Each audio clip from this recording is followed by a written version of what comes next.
Thank you. Joining us now live from Long Island is Republican Congressman Peter King. Congressman Joe Torres, Sandra Bookman here. Can you hear us? I can hear you certainly, Joe, Sandra. Thanks for joining us, Congressman. All right, based on what you know about this agreement, we know that you haven't seen it in its entirety. Is it something that you would approve?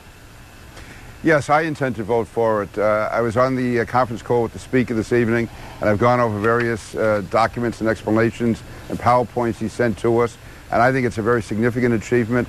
Listen, we have a long way to go. The fact is we're going to be cutting trillions of dollars from the debt. We're not going to be raising taxes, and it's going to give stability to the markets.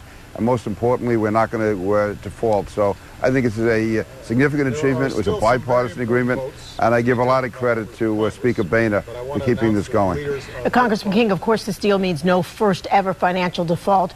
You're confident that it's going to preserve the country's credit rating? I mean, we were hearing talk today outside of Washington. There was concern that this refusal to come together with an agreement may have already damaged the country's rating.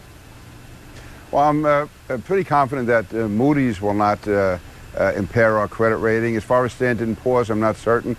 But this is a significant step for the future. It starts us on the road and the path that we have to follow.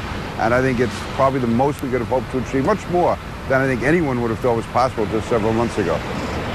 Let me ask you one more question, Congressman King. We've got about 30 seconds. The agreement calls for the creation of a bipartisan congressional committee that will analyze and look at other ways to reduce the deficit this year based on what we just went through. Do you think that committee can agree on how to reduce the debt even more?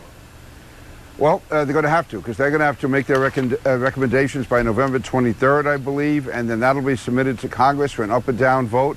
I think you're going to see a lot of negotiations between now and November 23rd, and this is something that has to be done. I mean, we can't keep going to the brink the way we did this time, and, you know, it's about time that the job gets done. Thank you, Congressman King, so much for being with us this evening. Sandra, thank you.